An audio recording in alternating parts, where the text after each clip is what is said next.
Hello, Women in Aviation members and aviation fans. My name is Kirsten Larson. I am the author of the nonfiction picture book, Wood Wire Wings, Emma Lillian Todd Invents an Airplane. It's illustrated by Tracy Subasak, and it came out in February 2020 from Calkins Creek. So today I just want to tell you a little bit about this book. It is the true story of Lillian Todd, who was the first woman to invent an airplane that flew on her own. She started working in about 1906, 3 years after the Wright brothers first flew, and her airplane successfully flew in 1910. So this story for young readers, I would say probably second grade on up, tells her inspiring true story. So I'm going to read you just a little tidbit. To Emma Lillian Todd, problems were like gusts of wind. They set her mind soaring. Sometimes the problems seemed small, like where to find metal to craft her inventions. Solution: she saved 10 cans from her supper. But soon, Lillian's challenges ballooned.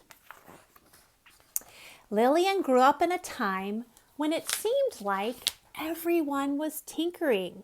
And these are some of the inventions that were created during the time that Lillian Todd was growing up, starting in the 1860s, right around the time of the Civil War.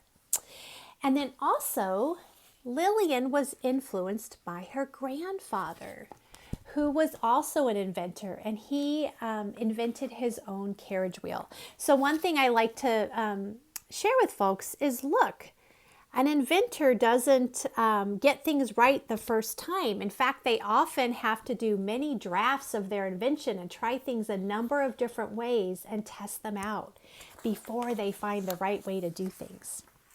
So Lillian was an inventor too, and I'll read you this part. One winter, Lillian rescued a broken toy from the trash and snatched a ball off the Christmas tree. She trimmed and twisted, filed and fitted. Clink, clank, snap. Would the weather vane work? Lillian took it outside for a test. When the wind blew, the weather vane pointed true. Success. So in the book, I go on and I talk about some of Lillian's other efforts as a young girl to teach herself about machines. And then she was growing up in a time when women couldn't do anything they wanted. There were certain jobs that they weren't allowed to do. So one thing Lillian could do was to become a typist. And she went to work in a place called the patent office. And that's where inventors had to send their designs to get a patent to protect their intellectual property.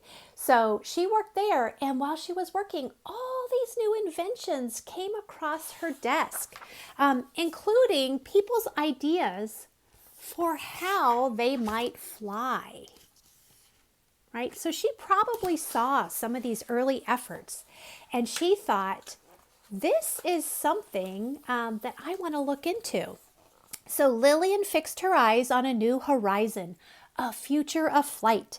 She tinkered with tiny aircraft in her new Manhattan apartment after long days of typing, winding rubber band propellers to send small airships soaring, stitching balloons which bobbed and bounced from the ceiling. So this is based on a real picture of her apartment where she did all her work.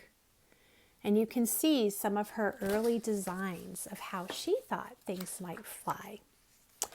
When Lillian tinkered and tested, other inventors flew the first full-sized airplanes. But when she read the news, she simply shook her head. Their designs still seemed fantastical, not practical. Lillian vowed to build something better, an airplane with sloping wings to glide just like a bird and a cockpit built for two. And I'm going to read you one of my favorite quotes from Lillian Todd herself. These are her own words, which she said in 1908. The machine of the Wright brothers has to be navigated by its operator lying flat and waving his legs in the air. You can see what the early Wright design looked like.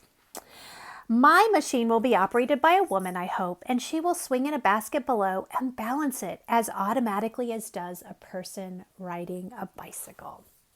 Well, here's the thing. Lillian's job of inventing an airplane was, as you would imagine, very difficult. She didn't succeed on the very first try. So the rest of this book, I talk about how she designed her airplane, how she tested it, and how she changed her design so that she could be successful in flying. And one thing I really love about this book is in the back, you'll find some Library of Congress photos of the real Lillian Todd. And you can look these up on the Library of Congress website, but you'll see one of her early models. And this is a picture of Lillian actually in her airplane. And there's a teeny photo of her in her workshop, and you can get a bigger picture on the Library of Congress site. So anyway, I'm so pleased to be able to share with you a little snippet of this book, Wood Wire Wings, Emma Lillian Todd Invents an Airplane, and hopefully you can find it in a library near you.